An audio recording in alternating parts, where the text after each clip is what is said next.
All right, welcome back to ABA exam review and the continuation of our RBT practice question series, where we're going through another set of questions together and breaking them down. If you're new to the channel, welcome. If you're returning, welcome back. Please like and subscribe so you get all of our updates. Check out btexamreview.com for all of our study materials, including our combo pack. When you pass your exam, let us know so we can include you in the Sunday shout out. Work hard, study hard. Let's get going. Pete is tracking his physical therapy progress after tearing his Achilles. Over 5 weeks, Pete sees that the number of steps he has taken each day is gradually increasing, which is shown by an upward slope on the graph he created. What is shown by this upward slope?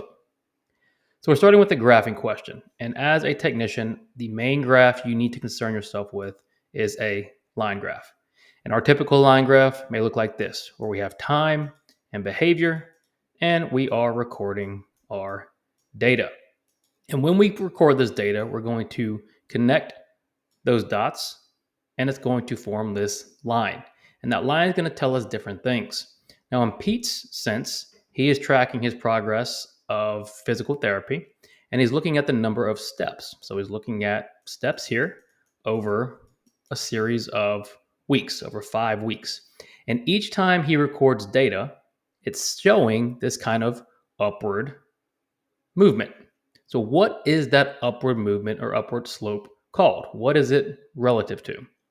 A, variability. Now, when we talk about variability, we are talking about how much are we changing from data point to data point. This might be low variability, where this might be high variability. This isn't showing the variability. The upward or the downward slope doesn't indicate the variability. What about level? Level is if we go from here to here after changing something about the intervention. Again, we haven't changed the intervention. We're just indicating that Pete's progress is moving upwards. And so if we're talking about a line that is showing upwards or downwards progress, what we're looking at is trend. This is Pete's trend line. Pete is trending upwards as far as steps he's taking over the last 5 weeks. So for the line graph, it's not too difficult, but you have to understand variability, which is just is the data between the uppermost data point and the lowermost data point quite large, that gap.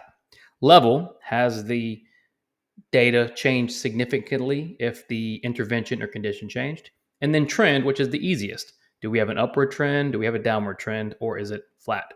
And then, of course, baseline comes before intervention. And this is not what we would say is baseline slope. You would never call it that. This upward slope is Pete's trend. Edward will snap his fingers when he wants more juice at home. His mom does not like this behavior, so now she is making Edward get up and get the juice himself. How might you describe snapping fingers as it relates to getting the juice himself? So the question wants to know, how would snapping fingers relate to getting the juice himself? What do we know about these? We know both of them are behaviors, right? Edward will snap fingers to get juice. Mom doesn't like it. So now Edward has to get up to get juice himself. What do both behaviors produce? Well, at one time, snapping fingers got juice, and now getting up gets the juice for Edward. Both behaviors at one point produced the same effect. And when we want to replace a behavior, in this case, snapping fingers, with another behavior, what are we looking for in that replacement behavior? Are we looking for A, being topographically similar? And when we talk about topography, we're talking about how the behavior looks. We're not talking about function or what happens or why it occurs, how it looks. Is snapping fingers and getting juice himself, do they look the same? Well, no, they're quite different. One, Edward is just, let's say, sitting there and snaps his fingers. The other has to get up off this chair or the couch or whatever it may be and go get the juice himself. So these behaviors are not topographically similar. What they are is functionally equivalent. And that's what we're looking for in replacement behaviors. We want that replacement behavior to meet the same function and serve the same purpose as the target. So getting the juice himself is going to be functionally equivalent to snapping his fingers. Both produce the juice. C, Stimulus generalization. Stimulus generalization occurs when multiple stimuli evoke a response. Here, it'd be much more similar to response generalization, where Edward has multiple ways to get juice. However, in this particular instance, we are talking about functionally equivalent behaviors. Mom is replacing snapping fingers with getting the juice himself. A behavior technician is asked to implement a punishment-based procedure. The technician feels uncertain about using punishment because they feel they have not been trained adequately on the procedure, even though they received training twice last week. What is the most ethical action for the behavior technician to take in this situation? Don't look at this question and the long answer choices and feel any sense of panic. If we just attack the question like we do every other question, it's actually going to be quite simple. Here we're talking about ethical actions for this technician. We know the technician is asked to implement punishment. And whenever we implement punishment, we have to be very ethical. We have to be very smart about it. The technician doesn't think they've been trained adequately on the procedure, but they received training twice last week. So in this situation, the technician knows they've been trained, but they don't think they've been trained adequately. Before implementing this punishment procedure, what is the ethical thing to do? A, the technician should not implement this punishment procedure until they have received additional training.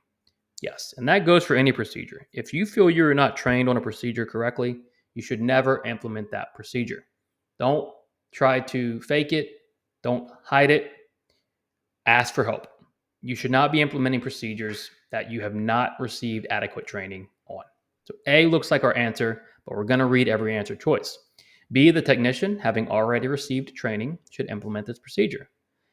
They received training twice, but they still don't feel they've been trained adequately. So they can't just go implement the procedure because they received some sort of training. You've got to be competent.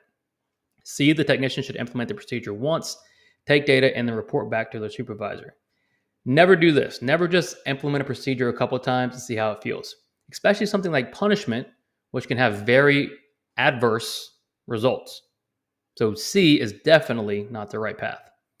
D, the technician should ask another technician on the team to explain the punishment procedure again. We're closer here, but yes, you have other technicians on your team. But when we're talking about specific procedures, you always want to go to your supervisor, especially if you don't feel you've been trained well enough. So D is okay, but A is going to be better. Because yes, your technicians are there for support, but in a situation like this, for training, we really need to reach out to our supervisor. During homework, every time a client correctly solves a math problem independently, the behavior technician immediately allows the client to place a sticker on a chart. If the client asks for help, the technician does not offer any. Over the next several days, the client's rate of independently solving math problems steadily increases and asking for help decreases. This intervention is based on what principles? So, a different form of consequence or principle questions. Now, with consequence questions and principle questions, we want to know how the behavior's changed. Well, it says here, independently solving problems has increased. Asking for help has decreased.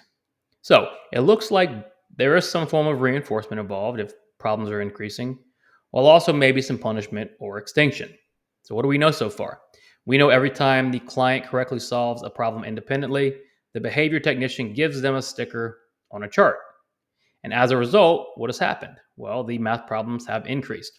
So immediately we can very confidently say reinforcement's involved. Then we have a situation where the client is asking for help, but the technician is not offering any. As a result, asking for help has decreased. So this one, would that be extinction or punishment? Well, with punishment, we're still adding or taking something away. With extinction, what are we doing? We are withholding, right? We're withholding reinforcement. So if the client asks for help and we withhold help, right? Withhold reinforcement, we are putting on an extinction. So this intervention is based on what? A, reinforcement. Yes, we established reinforcement is in play. We also established extinction is in play. So we can't stop at A. B, reinforcement and extinction. Of course, that's exactly what we predicted. B looks like our answer. Read all your answer choices. C, reinforcement and punishment. Well, there is reinforcement, but it is not punishment, it's extinction. And then D, just extinction. There is extinction, but it's also built in with reinforcement. So the intervention is based on both reinforcement and extinction. Every consequence or principle question, the main thing you need to ask yourself is, has that behavior changed? Has it increased? Has it decreased? Cafe manager wants to measure how long customers typically stay seated after receiving their orders. She records the time from when customers sit down until they leave their tables. What type of data is the manager collecting by measuring how long each customer remains seated? Pretty easy data collection measurement question, right? We're collecting data on how long customers are seated. So we're looking at this idea of how long, because the manager wants to measure how long customers are seated after receiving their order. So when you hear that phrase, how long, you're thinking time. With how many, we're thinking account. And why does that matter? Let's just look at A. We don't jump to our answer choices, but here, let's just look at A. Frequency is going to be a count. So this is going to be a how many. Duration is going to be time. This might be how long. Latency is going to be time. So how long? Into response time, how long? Is it going to work every question? No, but it's a good way to keep an idea of what we might be looking for in the question. So if we're looking for from when the customer sits down until they leave their table, what are we looking at? A, frequency. Well, frequency is a count, and here we're measuring the time. So frequency is out. Duration is the length of response from the beginning to the end. And that's what we're measuring here, the length of being at the table from the beginning to the end. So what would latency be? Well, latency is the time in between the SD and the first response. We're not measuring time in between here. We're measuring duration of a specific behavior or response. And then inter-response time is going to be the time in between response 1 and response 2. Again, we're not measuring time in between. We're measuring specific time of the customer sitting down until they leave their table. So the type of data we're collecting is B, duration. Thank you so much for watching. Please subscribe. We really appreciate it. It really helps us. Check out btexamreview.com for all of our study materials. When you pass your exam, let us know so we can include you in the Sunday shout out. Work hard, study hard. See you soon.